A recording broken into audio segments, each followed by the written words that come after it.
केवळ जागतिक आरोग्य संस्थाच नाही तर अन्य वेगवेगळ्या संस्था देखील सातत्याने आपल्या देशाबद्दल असं म्हणतायत की ज्याला मेंटल टेअरआउट असं म्हटलं जातं त्या वाटचालीवर आपण आहोत. याचा अर्थ असा की आपल्याला सगळ्या काही गोष्टी व्यवस्थित जरी चालू असलेल्या दिसत असल्या तरी मानसिक विकारांमध्ये वेगवेगळ्या पद्धतीच्या, मग त्याच्यामध्ये स्ट्रेस आला, एन्झायटी आली, त्याच्यामध्ये ब्रेन फॉग आला, बर्नआउट आले, अशा वेगवेगळ्या गोष्टी सध्या आपण ऐकतोय.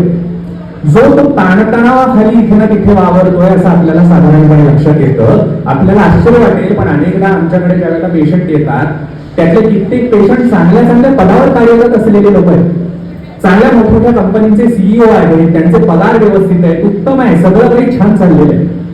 लौकिक अर्थाने बघितलं तर त्यांचं सगळं उत्तम चालू आहे, बायको पोर आहेत, सगळं छानपैकी रमलेलं आयुष्य. बरं, ब्लड रिपोर्ट बघितले तर तेही नॉर्मल आहेत. म्हणजे आजकाल आल्या गेल्या प्रत्येकाला व्हिटॅमिन डी आणि B12 ची डेफिशियन्सी असते, हा विषय सोडला तर बाकीचे सगळे ब्लड रिपोर्टही नॉर्मल आहेत. पण असं सगळं असूनही त्यांची एक तक्रार असते की सर हे जरी असलं ना तरी सुद्धा काहीतरी कमी पडतंय. काय कमी पडतंय असं विचारलं की ते म्हणतात की काय माहित नाही पण रात्रीला झोप काय नीट लागत नाही. आम्हाला काहीतरी एखादी गोळी घ्यावीच लागते रात्रीला झोपायला, किंवा दिवस उजाडल्यावरती त्याच्यानंतर मग आम्हाला काहीतरी आमची कॉफी घ्यावी लागते आणि मग ती दिवसभर घेतच राहावी लागते. त्याच्याशिवाय काय आम्हाला आतून बरं वाटत नाही.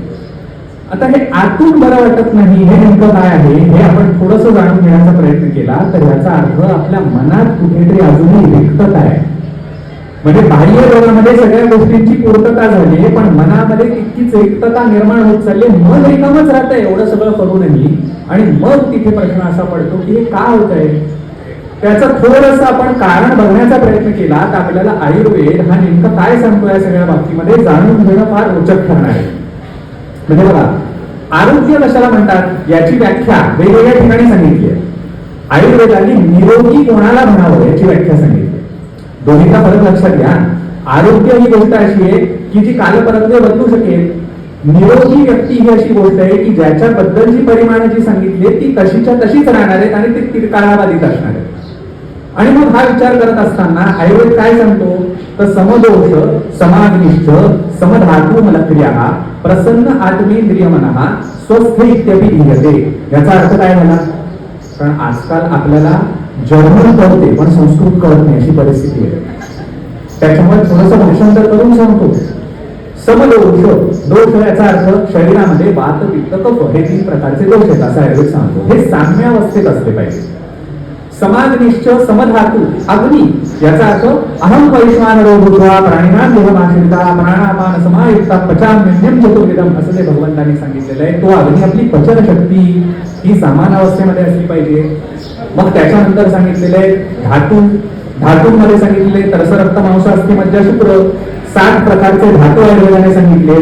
हे साम्यावस्थेमध्ये जर का असलं तर, आणि त्याच्या सोबतच काय सांगितलंय तो मुद्दा महत्वाचा आहे, प्रसन्न आत्मेंद्रिय मनः, ज्याचा आत्मा, मन आणि इंद्रिय हे प्रसन्न अवस्थेत आहे त्याला स्वस्थ असं म्हटलेलं आहे. आता इथे शब्दही महत्वाचा आहे, स्वस्थ. किती नेमका शब्द वापरलाय बघा. साध्या गोष्टीचा विचार करा की आपण ज्यावेळेला आजारी असतो त्यावेळेला आपण स्वस्थ असतो का?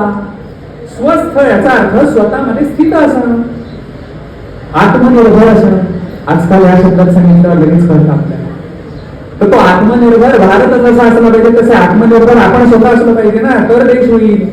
पण ज्यावेळेला आपण निरोगी नसू त्यावेळेला आपण आत्मनिर्भर कसे असणार आहोत? अहो, साधी पेज करून द्यायला सुद्धा आपल्याला कोणतरी लागतं अशा वेळेला की जरा तेवढं काहीतरी करून देशील का, कारण तेवढेही प्राण नसतात.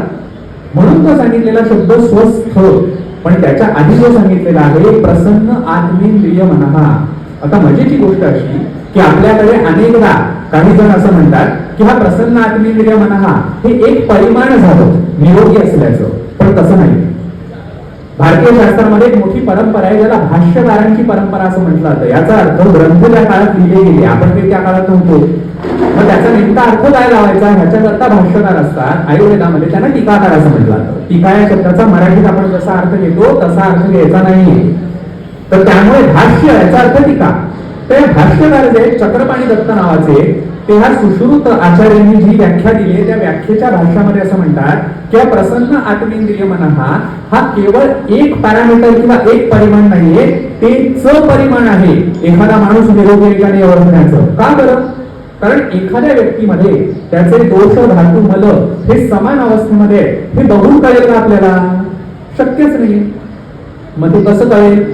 तर ती व्यक्ती प्रसन्न आत्मेंद्रिय मनः आहे का